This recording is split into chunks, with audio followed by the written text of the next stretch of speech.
A gente pode falar assim de aspectos estritamente éticos, até no que diz respeito ao código de ética. Não tem meias palavras com relação a isso, né? Que é indispensável a gente saber.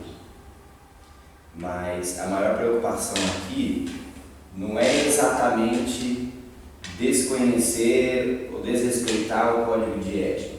A questão é quando a gente está falando dessas práticas pseudocientíficas, ou seja, que têm aparência de ciência, elas têm sido empregadas geralmente sob uma alegação de que elas são sim científicas e isso coloca elas numa zona cinzenta das práticas da psicologia.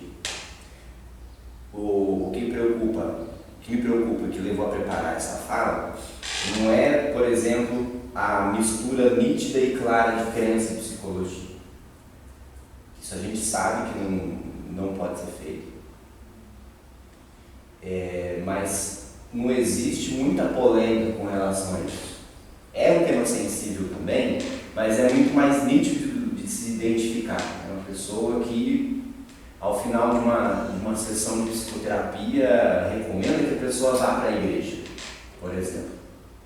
A gente sabe que isso é inadmissível, mas ainda assim aí existe uma atitude muito clara de induzir a uma crença, certo? O que é inaceitável, inclusive, anotei aqui no artigo 2º, parágrafo B do Código de Ética, induzir a convicções religiosas, ideológicas, etc. Isso não é permitido. Mas ainda existe uma atitude clara de se tentar levar a pessoa a uma crença. A gente também poderia pensar a respeito de práticas religiosas que prometem curas. Isso também é um assunto muito sensível. Como quando, por exemplo, uma denominação religiosa promete curar a depressão, promete curar a ansiedade, entre outras coisas.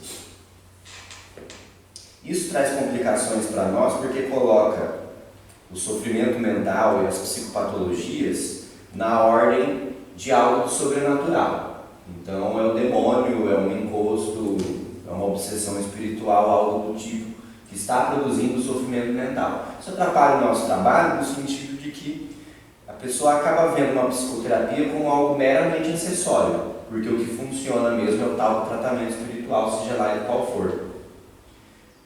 E às vezes existe até uma pressão familiar em volta da pessoa que procura psicoterapia, porque ela está indo para algo inócuo, para algo que não funciona. O que ela deveria é aceitar determinada crença, que isso sim resolveria o problema dela. É um assunto complicado também, mas não é nisso que eu pensei em focar.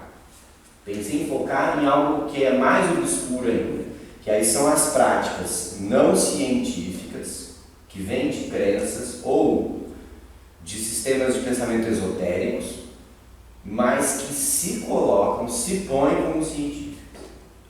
Né? Então elas vão abraçar elementos da ciência, ou ao menos um palavreado científico, mas para uma prática não científica. E isso torna mais complicado ainda identificar. Eu penso que, de maneira geral, uma pessoa que vá a um culto de uma determinada igreja que promete curar a depressão, ela sabe que ela está indo a uma igreja, certo? Agora, uma pessoa que vê um psicólogo que vai usar canalização energética para curar a depressão daquela pessoa, dificulta discernir onde que está a ciência e onde que está a crença nisso. Está entendendo? Então é dessa prática que eu penso que é importante a gente discutir, porque ela coloca as coisas de uma maneira muito confusa, muito confusa.